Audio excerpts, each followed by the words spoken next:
11 और 12 सितंबर का समय आपके लिए कैसा रहेगा? कितना अच्छा, कितना बुरा, आज इसी विषय पर चर्चा करने वाला हूं। लेकिन उससे पहले 11 और 12 सितंबर के पंचांग को समझ लें। 11 तारीख को चतुर्थी तिथि, अश्विनी नक्षत्र और गुरुवार का दिन है।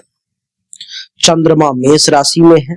शुभ समय की बात करूं तो अभिजीत मुहूर्त 11:52 AM से 12:42 PM तक का है। राहु काल 1:51 PM से 3:24 PM तक का है। दिशा सूर्य दक्षिण दिशा की तरफ है, यानी कि दक्षिण दिशा की यात्रा नहीं करें। 12 तारीख को चतुर्थी तिथि, भरणी नक्षत्र, शुक्रवार का दिन, चंद्रमा मेष राशि में। शुभ समय 11:52 AM से 12:42 PM तक और राहु काल 10:44 AM से 12:17 PM तक। दिशा सूर्य पश्चिम दिशा की तरफ है, यानी कि पश्चिम दिशा की यात्रा नहीं करनी है। हमने 3-4 चीजें आपको इसमें बताई। सबसे पहले तो ये बताया जो दिशाशूल की बात समझ लें, दिशाशूल जो बताया है उस दिशा में यात्रा नहीं करनी। दूसरी बात कि राहु काल जो बताया है वो समय शुभ नहीं है, तो उस समय में कोई नया शुभ काम शुरू नहीं करना है। और फिर अभिजीत मुहूर्त जो शुभ समय बताया है वो समय बहुत अच्छा है, उसमें आप कोई भी काम जरूर शुरू कर सकते हैं। आइए चर्चा को आरंभ करें। मेष राशि वालों के लिए चंद्रमा का प्रवेश कुंडली के प्रथम भाव में है, जिससे इस समय में मन प्रसन्न रहेगा, मानसिक ऊर्जा भी बढ़ती हुई प्रतीत हो रही है। नए काम की शुरुआत का उत्साह भी मिलेगा, आत्मविश्वास में भी वृद्धि के योग है।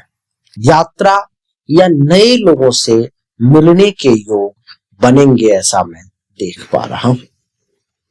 स्वास्थ्य पर ध्यान देना जरूरी है, क्योंकि जल्दी थकान आपको हो सकता है।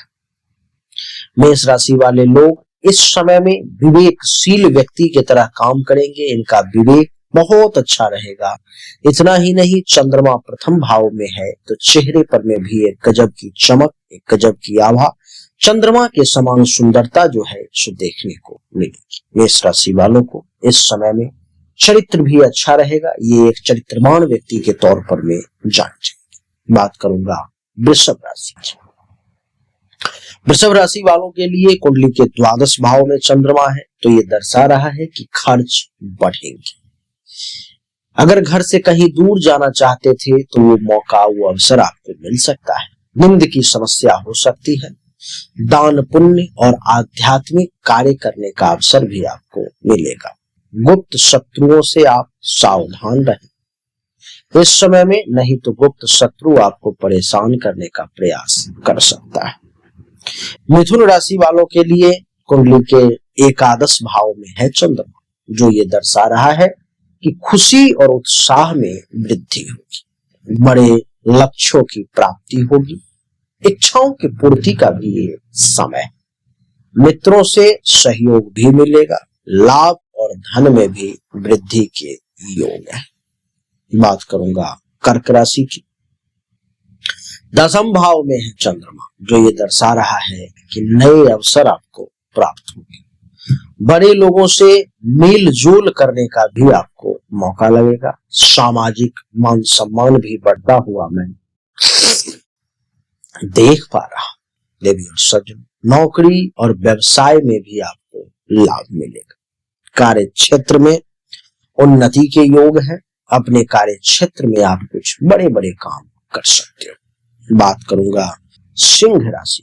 सिंह राशि वालों के लिए कुंडली के 9वें भाव में है चंद्रमा, जो ये दर्शा रहा है कि अच्छे कार्यों में आपका मन लगेगा। पिता या गुरु से भी आपको सहयोग की प्राप्ति है। लंबी यात्रा के योग बनेंगे। धर्म और आध्यात्म में रुचि देखने को मिलेगा। भाग्य का भी आपको साथ मिलेगा। भाग्य भरोसे बहुत सारे काम अपने आप हो जाएंगे। कन्या राशि वालों के लिए 8वें भाव में है चंद्रमा, जो ये दर्शा रहा है कि गूढ़ विद्या और रहस्य में आपकी रुचि जागृत होगी। गोपनीय बातों का पता आपको चल सकता है। स्वास्थ्य का विशेष ध्यान रखें। अचानक धन हानि या खर्च आपको परेशान कर सकता है। मन में चिंता और तनाव की स्थिति जो है सो आ सकती है। बात करूंगा अब तुला राशि की। तुला राशि वालों के लिए सप्तम भाव में है चंद्रमा, जो ये दर्शा रहा है कि सामाजिक सम्मान बढ़ेगा, जीवन साथी से सहयोग मिलेंगे, नए लोगों से संपर्क के आपको अवसर मिलेंगे, पार्टनरशिप से लाभ मिलेगा, दाम्पत्य जीवन में सुख प्राप्ति के योग भी निश्चित तौर पे बनेंगे। बात करूंगा वृश्चिक राशि। वृश्चिक राशि वालों के लिए छठे भाव में है चंद्रमा, जो ये दर्शा रहा है कि न्यायालय या कानूनी मामलों में आपको राहत मिल सकती है। कार्यस्थल पर मेहनत आपका बढ़ेगा। कर्ज या उधार के मामलों पर ध्यान दें। कुछ समस्याएं हेल्थ को लेकर के, स्वास्थ्य को लेकर के सामने आ सकती है। शत्रु और विरोधी इस समय में आपको परेशान करने का प्रयास करेंगे, लेकिन आपको बहुत ज्यादा डैमेज नहीं कर पाएंगे। बात करूंगा धनु राशि की। पंचम भाव में है चंद्रमा, निवेश या शेयर बाजार में लाभ मिलेगा। बुद्धि और सकारात्मकता बढ़ेंगे। प्रेम संबंधों में प्रगाढ़ता आएगी। पढ़ाई लिखाई में अच्छा मन लगेगा।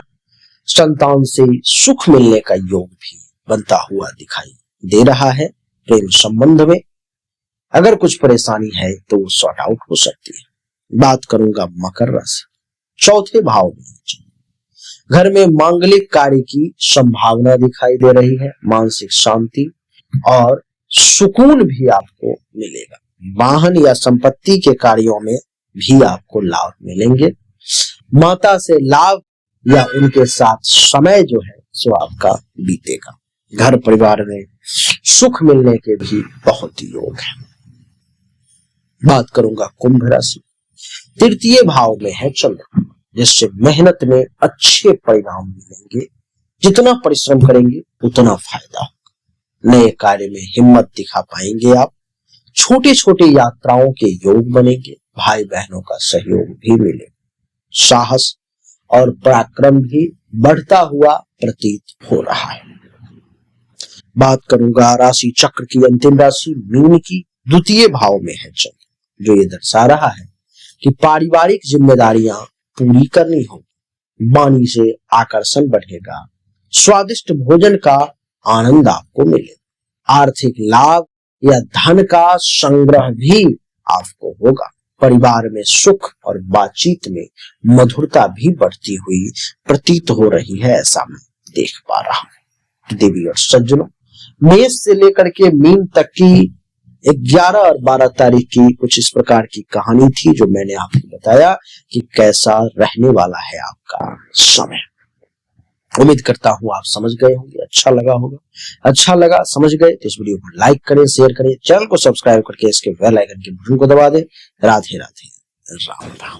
हमने अभी तक आपको जो भी जानकारी दी ये 100% सत्य नहीं है।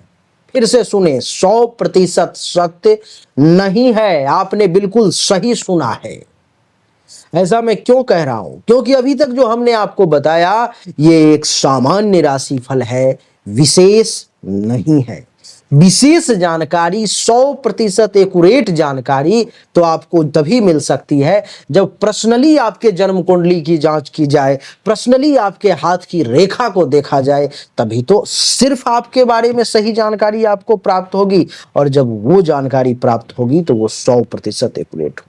आपको जानना चाहिए, अगर आपको परिश्रम ज्यादा करना पड़ रहा है लेकिन परिणाम नहीं मिल पा रहे हैं, आपको भाग्य का साथ नहीं मिल पा रहा है, जिस पोजीशन पर आपको होना चाहिए उस पोजीशन पर आपसे पहले कोई और पहुंच जा रहा है, इसका अर्थ है कि भाग्य का साथ नहीं मिल रहा है। भाग्य के देवता की स्थिति कुंडली में गलत है, उसको ठीक करने की जरूरत है। दूसरा, अगर आप बहुत परिश्रम कर रहे हो, आमदनी के कई सोर्स को तलाशने की कोशिश कर रहे हो, लेकिन आमदनी बहुत ज्यादा कर नहीं पा रहे हो जितनी इच्छा है, जितनी कोशिश है, तो चेक करने की जरूरत है कि आमदनी के जो देवता हैं उनकी क्या स्थिति है कुंडली में। आखिर आमदनी क्यों नहीं बढ़ पा रही? अगर आप पैसा तो कमा रहे हो लेकिन बचत नहीं कर पा रहे हो, लाख प्रयास करते हो लेकिन फिर भी कितना भी पैसा कमा लूं, कितनी भी कोशिश कर लूं, बचत नहीं हो पा रहा है, तो आपको चेक करने की जरूरत है कि जन्म कुंडली में जो धन धान्य संपत्ति के बचत की देवता है, जो बैंक बैलेंस के देवता है, उनकी क्या स्थिति है, क्यों ऐसा हो पा रहा है।